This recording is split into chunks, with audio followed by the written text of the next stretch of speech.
Hello everyone, welcome again. Today we will continue the previous topic that is periodic properties, जिसमें हमने first property पढ़ ली थी atomic radius. तो आज हम पढ़ेंगे आयनिक रेडियस। उसमें हम पढ़ेंगे size comparison of cation, A9 and neutral atom. तो आइए चलते हैं कंप्यूटर स्क्रीन पर। Ionic radius. Ionic radius is defined as the effective distance from the center of nucleus of the ion to the point up to which it has an influence in the ionic bond. Ions क्या होते हैं? Ions are the positively या negatively charge species. तो किसी भी ionic crystal में दो opposite ions adjacent ions that is cation और anion. Positively charge species cation होता है और नेगेटिवली चार्ज स्पीशीज एनाइन होता है। इनके बीच में आयनिक बॉन्ड होगा from the centre of cation up to its influence up to this distance, ये होगा रेडियस ऑफ कैटाइन, और from the centre of anion up to this distance ये होगा radius of anion. The study of ionic radius lead to two important generalization. Ionic radius की दो important generalization है। First generalization है radius of cation is smaller than parent atom. Radius of cation जो है small होता है than parent atom. किसी भी एलिमेंट के एटम का जब कैटाइन बनता है after the loss of electron, तो उसका रेडियस जो है, साइज जो है, छोटा होता है as compare to neutral atom. For example sodium neutral atom है, आफ्टर लूजिंग इलेक्ट्रॉन ये बनता है Na positive, that is sodium cation. तो सोडियम कैटाइन का साइज जो है स्मॉल होगा as compare to sodium neutral atom. ये क्यों होता है? क्योंकि नंबर ऑफ प्रोटॉन तो सेम रहेंगे, लेकिन इलेक्ट्रॉन लूज होने के बाद नंबर ऑफ इलेक्ट्रॉन जो है कम हो जाएंगे। इसलिए क्या होगा, proton that is positive charge जो होगा न्यूक्लियस का वो बढ़ जाएगा, इफेक्टिव न्यूक्लियर चार्ज बढ़ जाएगा, और नंबर ऑफ इलेक्ट्रॉन जो है आउटर शेल्स जो है इनके आउटर मोस्ट एरिया में सराउंडिंग में, जिसमें क्या होगा, नंबर ऑफ इलेक्ट्रॉन लेस हो जाएंगे। तो जो बाकी बचे इलेक्ट्रॉन जो है न्यूक्लियस इजिली जो है अपनी तरफ खींच पाएगा, आसानी से खींच लेता है और साइज श्रिंक हो जाता है, क्योंकि नंबर ऑफ इलेक्ट्रॉन कम खींचने होते हैं इस केस में। तो इसलिए क्या होता है कि जो पॉजिटिवली चार्ज स्पीशीज होता है उसका साइज छोटा होता है as compare to neutral atom. Second generation है radius of anion is larger than parent atom. Radius of anion जो है लार्ज होता है देन पेरेंट एटम। किसी भी एलिमेंट के एटम का जब इलेक्ट्रॉन ऐड होता है उसमें तो क्या बनता है, एनाइन बनता है। तो एनाइन का साइज जो है बड़ा होता है as compare to neutral atom. For example chloride ion बनता है जब क्लोरीन में न्यूट्रल एटम में एक इलेक्ट्रॉन ऐड होता है, तो क्लोराइड आयन बनता है। तो क्लोराइड आयन का साइज बड़ा होगा as compare to chlorine neutral atom. ये क्यों होता है? क्योंकि यहाँ पे नंबर ऑफ प्रोटॉन तो सेम रहे, लेकिन नंबर ऑफ इलेक्ट्रॉन जो है वो अब बढ़ गए, क्योंकि एक्स्ट्रा इलेक्ट्रॉन ऐड हुआ, एडिशन ऑफ इलेक्ट्रॉन हुई, तो नंबर ऑफ इलेक्ट्रॉन बढ़ गए। तो यहाँ पे जो इफेक्टिव न्यूक्लियर चार्ज जो था न्यूक्लियस का वो कम हो जाएगा। मीन्स नंबर ऑफ इलेक्ट्रॉन जो है सराउंडिंग में शेल्स में बढ़ गए, तो अब उतनी पावर से नहीं खींच पाएगा न्यूक्लियस इलेक्ट्रॉन को अपनी तरफ, जितना वो न्यूट्रल के केस में या पॉजिटिव के केस में खींच पाता था। इसलिए क्या होता है, जब एक्स्ट्रा इलेक्ट्रॉन ऐड होता है तो साइज बढ़ जाता है।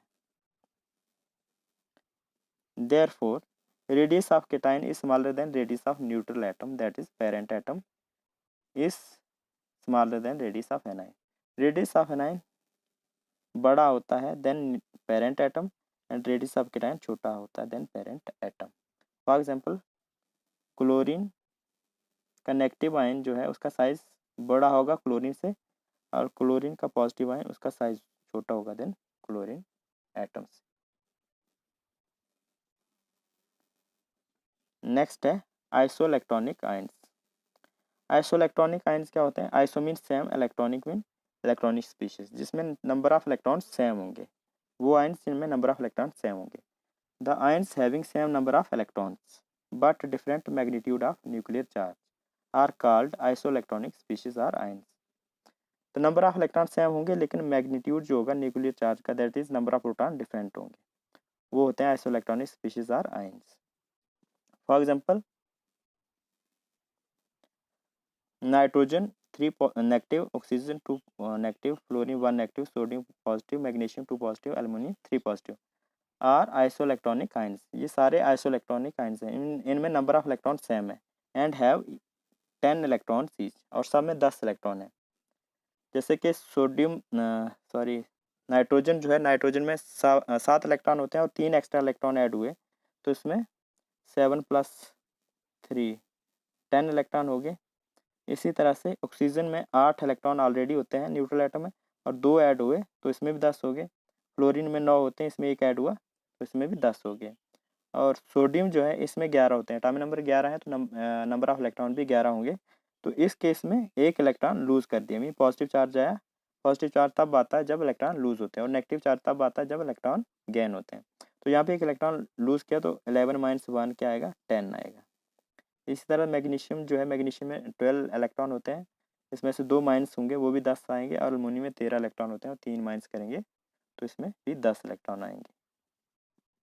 तो इसमें क्या है, नंबर ऑफ प्रोटॉन जो है, जितना एटॉमिक नंबर होता है उतना नंबर ऑफ प्रोटॉन होते हैं। एटॉमिक नंबर है 7 इसका, नाइट्रोजन का 8, 9 फ्लोरीन, 11 सोडियम का, 12 मैग्नीशियम का, 13 एल्युमिनियम का। तो यहाँ पे नंबर ऑफ प्रोटॉन जो है इस डायरेक्शन में बढ़ रहे हैं, दैट इज न्यूक्लियर चार्ज जो है, मैग्नीट्यूड ऑफ न्यूक्लियर चार्ज वो इंक्रीज कर रहा है। जितना ज़्यादा पॉजिटिव चार्ज होगा उतनी कैपेसिटी होगी न्यूक्लियस के इलेक्ट्रॉन को अट्रैक्ट करने की। इस डायरेक्शन में क्या हो रहा है, नंबर ऑफ प्रोटॉन बढ़ रहे हैं, पॉजिटिव चार्ज बढ़ रहा है, न्यूक्लियर स्ट्रेंथ बढ़ रही है। तो इसमें क्या हो रहा है, न्यूक्लियर स्ट्रेंथ बढ़ने के साथ साथ नंबर ऑफ इलेक्ट्रॉन जो है यहाँ पे वो भी कम हो रहे हैं। यहाँ पे एल्युमिनियम जो है इसमें सबसे ज़्यादा प्रोटॉन है, पॉजिटिव चार्ज सबसे ज़्यादा है, तो इसमें सबसे ज़्यादा इलेक्ट्रॉन भी लूज हुए हैं, 3 इलेक्ट्रॉन लूज हो चुके हैं। तो जितना ज़्यादा पॉजिटिव चार्ज होगा उतना ही स्मॉलर साइज होगा। तो यहाँ पे जो है एल्युमिनियम का सबसे छोटा साइज होगा, इसमें सबसे ज़्यादा पॉजिटिव चार्ज है, 3 पॉजिटिव है, और इसमें दूसरी चीज़ ये, इसमें सबसे ज़्यादा नंबर ऑफ प्रोटॉन्स भी हैं। तो सबसे छोटा साइज जो होगा एल्युमिनियम का होगा। उसके बाद मैग्नीशियम, मैग्नीशियम में कितने हैं, 12 प्रोटॉन हैं, तो 2 लूज किए हैं, तो इसमें नंबर ऑफ इलेक्ट्रॉन भी 2 कम हुए, इसलिए सेकेंड नंबर पे साइज इसका आएगा छोटे में। फिर सोडियम का साइज होगा, उससे बड़ा आएगा। फिर क्या आएगा, फ्लोरीन का। अब जो नेगेटिवली चार्ज आयन है, जितना ज़्यादा नेगेटिव चार्ज होगा उतना बड़ा साइज होगा। तो यहाँ पे नाइट्रोजन 3 नेगेटिव का सबसे ज़्यादा साइज होगा, क्योंकि इसमें नंबर ऑफ प्रोटॉन 7 है और इलेक्ट्रॉन जो है 10 है। तो 7 प्रोटॉन को 10 इलेक्ट्रॉन खींचने हैं, तो ये जो है इम्बैलेंस होगा, इतना मिसमैच होगा कि मीन्स नंबर ऑफ 7 इलेक्ट्रॉन जो है, प्रोटॉन जो है 10 इलेक्ट्रॉन को इजीली खींच नहीं पाएंगे। इसी तरह से ऑक्सीजन के केस में 8 होंगे और 10 इलेक्ट्रॉन खींचने।